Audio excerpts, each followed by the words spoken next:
جو دنیا میں کسی کو کھانا کھلائے گا اللہ جنت کی خوشی اسے عطا فرمائیں گے۔ جو دنیا میں کسی کو پانی پلاتا ہے اللہ رحیق المختوم کی خالص شراب اسے جنت میں پلائی جائے گی۔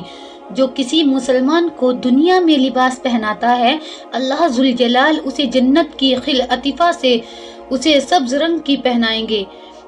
جسے دیکھ کر بندہ رشک کرے گا۔ رسول اللہ صلی اللہ علیہ وسلم نے اسی لیے تو فرمایا تھا کہ ایک عورت تھی جو تھی تو بدکار، بنی اسرائیل میں ایک کتے کو دیکھا، وہ بہت پیاسا تھا اور پیاس اس کو قریب تھی کہ اس کو ہلاک کر دے گی، اور اس کی زبان، وہ اپنی زبان سے گیلی مٹی کو چاٹ رہا تھا، اور اس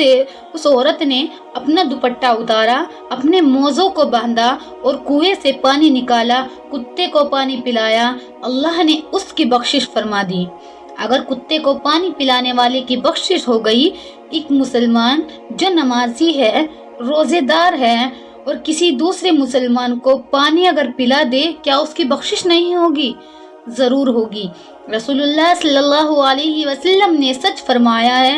امام حاکم مصدرک حاکم کے مؤلف جب ان کے چہرے پر ایک بیماری کا ظہور ہوا، ایک دن سوچنے لگے کہ میں علاج تو کروا رہا ہوں لیکن علاج تو میرے ہی پاس ہے۔ اللہ کے رسول نے فرمایا تھا اپنی بیماریوں کا علاج صدقے کے ذریعے کروا لو، اور یہ حدیث جب سامنے آئی تھی کہ پانی کا بندوبست کروا لو تو وہ اٹھے، ایک ایسی جگہ پہ جا کے پانی کا بندوبست کروایا جہاں پانی کا بندوبست نہیں تھا،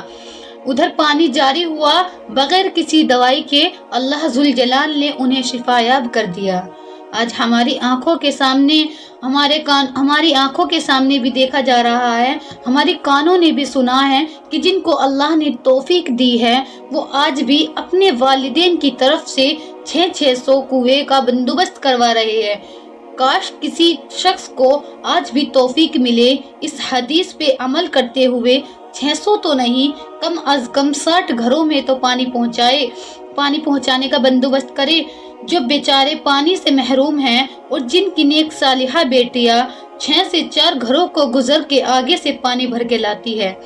ان باتوں کا خیال رکھا جائے کہ مومن تو وہی ہے جو اپنے لیے پسند کرے، وہی اپنے دوسرے مومن بھائی کے لیے پسند کرے۔ تو آپ بھی اپنا علاج